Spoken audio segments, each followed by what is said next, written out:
Hello everyone, Mr. Nacho here, and today I wanted to bring you a quick overview of what we can expect with the upcoming update. First of all, this post was written by Tragic, who is a dev, and the link to it will be in the description below.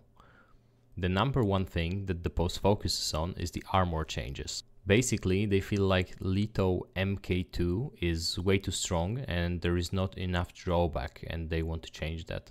Same with the Bright Steel Ring, and they justify it by saying that in Remnant 1 there was much more difficulty between making a choice because you only had 2 ring slots. Right now we have four ring slots, and this is not the type of decision that you have to make anymore, because this is one of, if not the most powerful ring in the game. Other than that, there is a huge gap between the quality of some armors, as some of them have better and some of them have worse weight to armor ratio, and they decided to level that. Also, the strong back trait is getting a rework. Currently, the way it works is it just takes away 10 units of weight of encumbrance, and after the changes it will improve the weight thresholds by 15, which in most cases will just mean that it's going from 10 to 15 and it's just getting an upgrade. And the only difference is when you are using something like weightless weight or haymaker's ring, etc., because they take into account the weight of your character, the encumbrance that you have right now.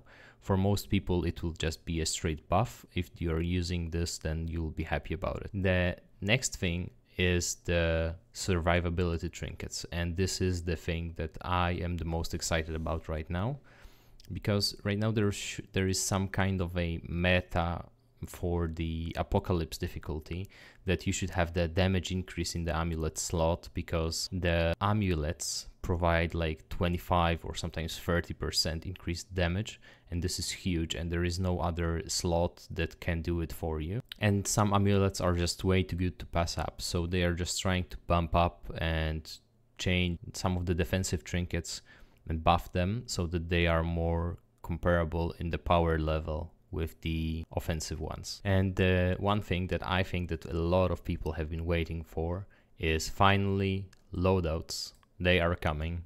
There is just a yep set here. I think that they will come in the next patch, and I think that they will be a game changer for all of us.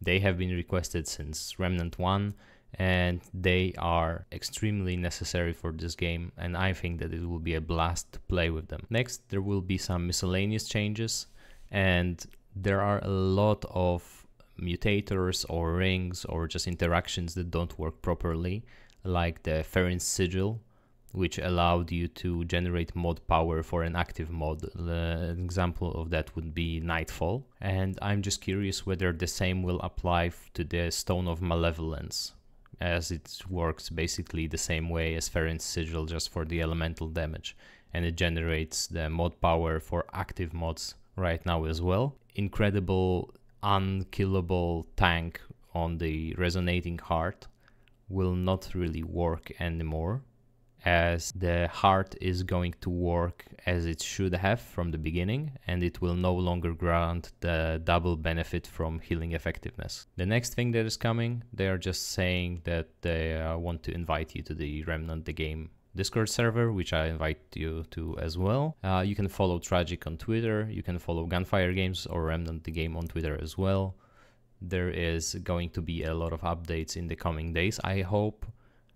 And they just wanted to say that this is the first step of making the game more balanced. Next, they will look at weapons, mods, archetypes, and even traits, and that we should just stay put and wait for the results. I think that the changes right now will be extremely good, because it's just boring to see everyone running Leto, MK2 and Bright Steel Ring, and I hope it will change in the future after this patch. I would like to see what the Nightfall build would be after the nerf and the Ferrin's Sigil removal, and I want to see all of the unlisted changes that are not mentioned here but will be coming with the patch. So this would be all for this just quick summary of what the update is going to be. This is a small teaser, and I hope that you enjoyed that. I hope that you are as excited as I am, and have a great day.